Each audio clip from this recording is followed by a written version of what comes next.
Standby, kamera ready, sound ready, 3, 2, 1, action. Selamat malam pemirsa dan salam sejahtera untuk kita semua. Saya Siti Nuradila Sandi. Hari ini saya berkesempatan untuk mewawancarai sosok inspiratif dari Nagari Peninggahan. Seorang pengusaha sukses yang tidak hanya membangun usaha dari nol, tetapi ia juga membuka lapangan kerja untuk warga di kampung halamannya. Di tengah tantangan ekonomi dan persaingan usaha yang semakin ketat, beliau hadir sebagai contoh nyata bahwa kesuksesan tidak harus diraih di kota besar, justru dari desa tercinta. Beliau membuktikan bahwa semangat, kerja keras, dan kepedulian sosial dapat berjalan secara bersamaan.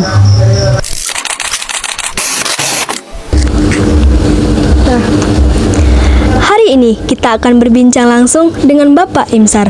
Mari kita simak wawancara eksklusif berikut ini.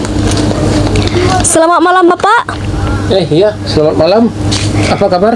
Baik, dengan Bapak sendiri bagaimana kabarnya? Alhamdulillah juga baik.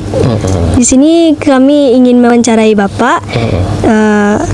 Bisa Bapak ceritakan sedikit tentang diri dan usaha yang sedang Bapak jalankan? Oh iya, saya Pak Imsar.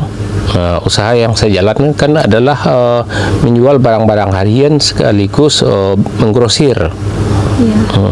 Seperti sembako gitu Pak? Iya, seperti yang ada di dalam warung ini, yaitu kebutuhan harian. Nah, jadi semua barang-barang kebutuhan harian gitu. Apa yang menginspirasi Bapak untuk memulainya? Ya, itu adalah faktor ekonomi. Nah, saya berawal dari setelah merantau sekian tahun di Jakarta, akhirnya saya mempunyai motivasi untuk memajukan kampung dan berusaha untuk buka usaha di kampung. Nah, jadi saya pulang kampung tahun 2008 lebih kurang. Nah, bulannya mungkin bulan Juni kalau saya nggak salah. Nah, mulai saya awali dari membuka warung kecil-kecilan, dari kira-kira penjualan dari Rp5.000 per hari. Nah, terus sekaligus saya menjual BBM, Bahan bakar minyak untuk kendaraan, sekaligus mulai belajar menjual rokok, beberapa bungkus untuk kebutuhan konsumen sepertinya tukang ojek, para guru dan masyarakat yang lewat, yang berkendara, yang bawa motor umumnya. Berarti Bapak tidak terinspirasi dari orang, tapi memang keinginan sendiri untuk membuka usaha. Nah, iya benar. Keinginan sendirilah yang membuat saya mempunyai motivasi untuk usaha. Apa visi utama Bapak dalam menjalankan usaha ini? Apakah sejak awal memang ingin melibatkan masyarakat sekitar? Motivasi saya adalah untuk memajukan ekonomi keluarga, dan setelah melihat perkembangannya, pelanggan yang semakin ramai, tentu tenaga dari keluarga merasa kekurangan dalam melayani para konsumen, sehingga saya dan keluarga mempunyai pemikiran untuk melibatkan tenaga kerja dari lingkungan tetangga dan sekitarnya, atau katakanlah sebagai membuka lapangan pekerjaan untuk sekitar 2 atau 3 orang di dalam warung ini. Keren banget ya bersama Bapak yang ini. Mudah-mudahan. Bapak tolong bisa geser ke depan sedikit. Boleh. Selanjutnya, bagaimana proses awal Bapak membangun usaha ini, termasuk tantangan dan sumber modal saat memulainya? Pertama, saya mulai dengan modal yang apa adanya. Saya tidak terlalu muluk-muluk untuk meminjam ke sana ke sini, karena itu akan memberikan beban pikiran bagi saya. Jadi untuk pertama saya dasari dengan apa adanya dulu, tapi sesuai dengan perkembangan dari hari ke hari, dari minggu ke minggu, dan dari bulan ke bulan, kita bisa meningkatkan penjualan, kebutuhan masyarakat yang semakin banyak, tapi barang yang tersedia di warung kita agak kurang atau belum mencukupi kebutuhan masyarakat, sehingga akhirnya kita mempunyai motivasi atau niat untuk meminjam di bank BRI di Sumani. Setelah pinjaman pertama, kita bisa meningkatkan modal atau perkembangan usaha, untuk pinjaman kedua kita semakin berkembang. Setelah itu dengan anak yang udah semakin besar, semakin biaya makin gede, akhirnya kita nggak minjam lagi. Karena apa? Keuntungan yang mau kita bayar ke bank itu bisa kita arahkan untuk anak-anak yang sekolah gitu. Agar modal kita nggak banyak terkuras dari keuntungan tadi. Apa strategi utama yang Bapak gunakan untuk mengembangkan usaha ini sehingga bisa berjalan sukses seperti sekarang? Strategi yang saya lakukan nggak terlalu muluk-muluk. Cuman dalam cepat perkembangan usaha, saya membuka usaha bukan hanya dari grosir aja, tapi selain dari grosir, keluarga saya utamakan untuk tinggal di warung, mengembangkan usaha dengan memakai beberapa tenaga kerja, katakanlah itu 2 atau 3 orang karyawan. Saya juga di luar lokasi warung membuka suatu pekerjaan lagi seperti ke sawah, pelihara ayam, pelihara kambing, berladang. Juga tidak satu tempat saya berladang, bahkan 2 tempat. Yang satu lebih kurang seukuran lapangan bola kaki, yang satu lagi kira-kira kurang dikit lah dari lapangan bola kaki.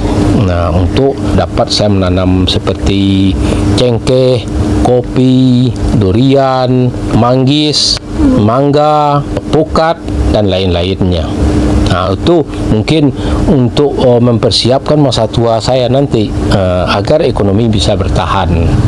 Nah, bahkan saya yakin lebih maju dan lebih maju lagi. Nah, karena penghasilan bukan hanya dari satu lokasi warung aja, tapi dari sawah juga. Kita nggak beli beras lagi untuk kebutuhan makan sehari-hari, bahkan kita bisa jual beras.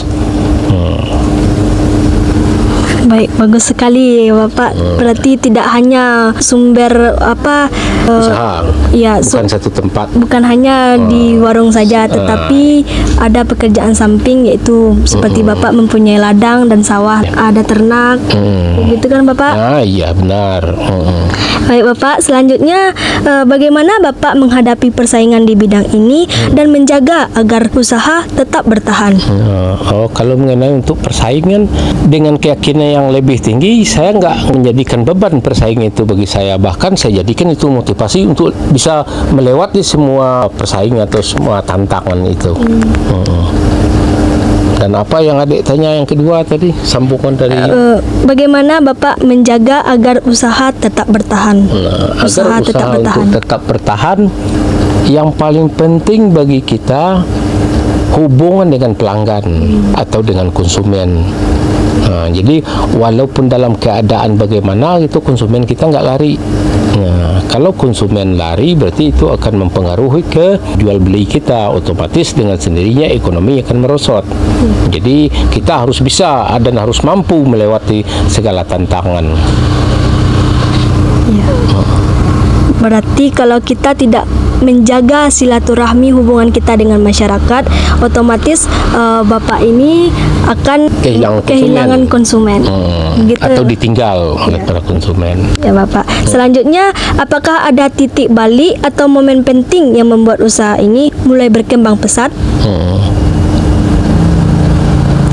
Kalau awal-awalnya untuk perkembangan yang lebih pesat, kita harus mampu dan harus yakin di waktu ekonomi lagi melorot, katakanlah itu ada pengaruh ekonomi seperti terjadinya politik di negara kita, otomatis ekonomi akan rusak atau jatuh.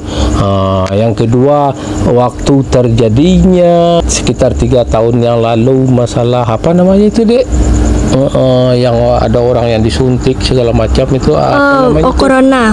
Waktu corona itu akan menimbulkan dampak ekonomi yang bisa jatuh. Tapi di saat itulah kita harus mampu melewatinya dengan cara menyiapkan barang-barang yang langka atau barang-barang yang susah. Kita berusaha untuk mencukupinya, sehingga di waktu masa sulit kita berbelanja ke tempat kita belanja itu dengan harga harga tinggi, kita nggak boleh merasa takut. Kita tetap beli dengan harga tinggi, yang penting barang ada, karena kita juga bisa menjualnya dengan harga yang tinggi.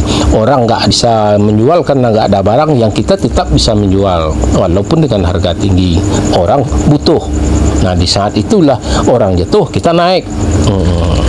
Nah, itulah ya yang kita manfaatkan. Kita jangan mundur di waktu ekonomi bermasalah. Kita justru mampu melewatinya.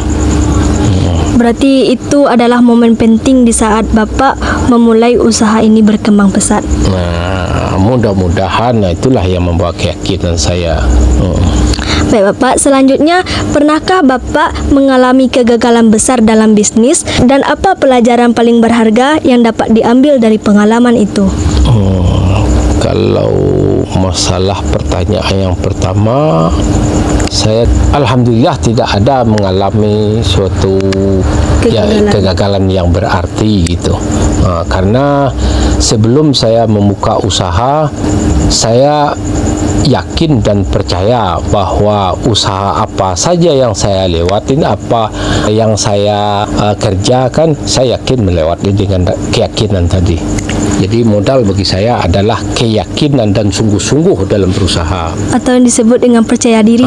Itulah yang dikatakan dengan percaya diri. Kita nggak boleh pengaruh dari pihak kedua atau pihak ketiga, dan juga dengan nggak boleh terpengaruh dengan keadaan ekonomi. Justru kita ekonomi jatuh, kita bangkit. Baik, hebat sekali Bapak. Selanjutnya, bagaimana Bapak menjaga semangat dan motivasi saat menghadapi masa sulit dalam perjalanan usaha? Maksudnya adik menjaga semangat itu gimana nih? Contoh seperti Bapak, misalnya keseharian Bapak suntuk gitu, tapi Bapak harus semangat untuk menjalankan usaha ini.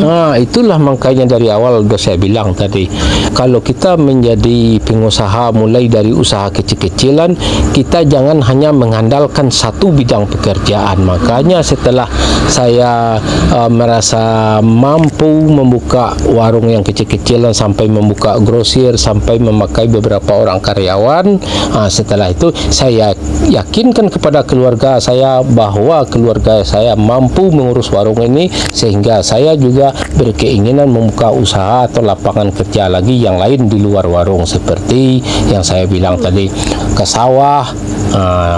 Tujuan ke sawah, saya nggak beli beras lagi, bahkan saya bisa jual beras yang lebih banyak. Mungkin saya bisa jual 1 ton atau 1,5 ton gitu.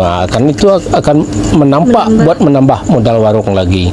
Dan juga saya buka usaha seperti kebun. Nah, nanti dari hasil kebun kan bisa lagi buat nambah kebutuhan modal warung, dan biaya yang dikeluarkan untuk anak-anak kita yang sekolah, kita nggak mengambil hanya dari satu warung. Begitu juga ada ternak seperti ayam, kambing. Nah, alhamdulillah saya bisa mengerjakan itu dengan keyakinan saya sendiri dan motivasi atau semangat yang tetap bisa untuk bertahan. Iya. Nah, itu sekaligus juga dapat menjaga semangat saya, karena dengan ke sawah, dengan ke ladang, mengurus ternak, saya akan mengeluarkan keringat. Nah, itulah yang membuat saya alhamdulillah selalu sehat. Dengan semangat dan keringat yang keluar, saya percaya kesehatan saya akan terjaga. Saya yakinkan sama Allah. Kalau misalkan itu di luar dari warung, apakah ada orang samping untuk menjaga warung Bapak? Nah, itulah tadi karyawan tadi. Nah, 2 atau 3 orang. Sementara kalau ini maaf ya Dek ya, kalau kita berusaha ini, yang namanya kasir itu hanya keluarga yang mengurus, yang duduk di kasir itu.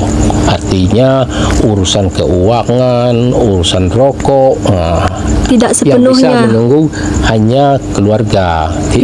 Kita percaya kepada karyawan, tapi kita juga nggak sepenuhnya memberikan kepercayaan itu.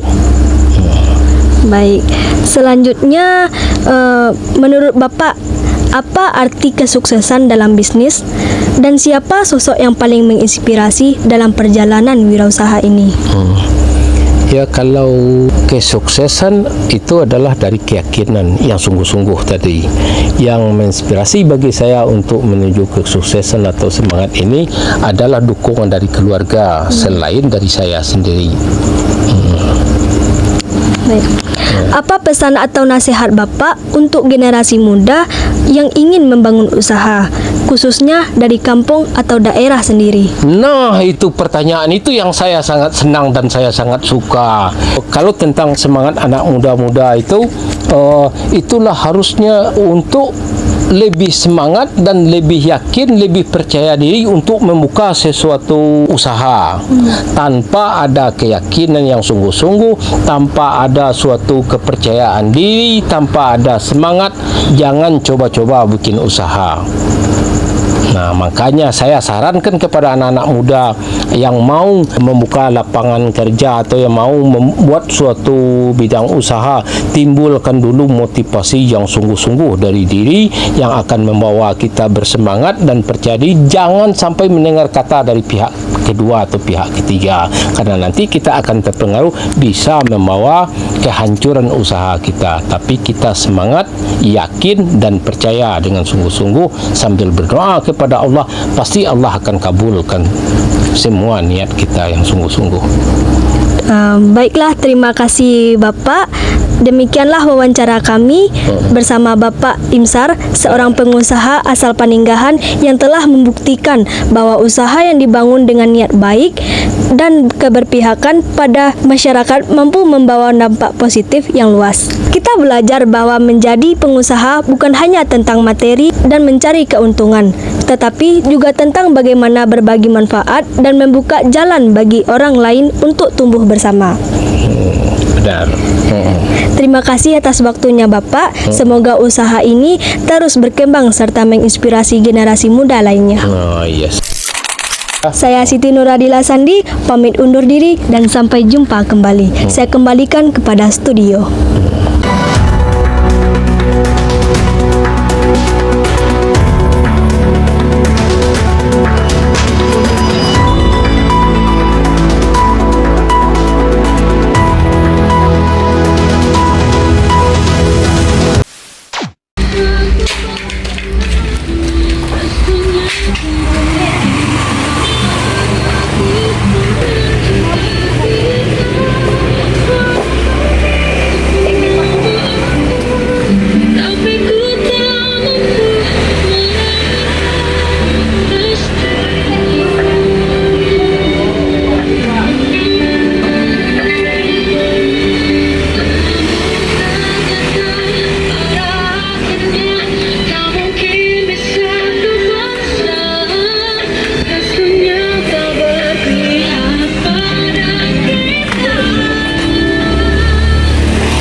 Kalau gym tuh belum kurangi lah, lawannya datang kok orang gym gini lah.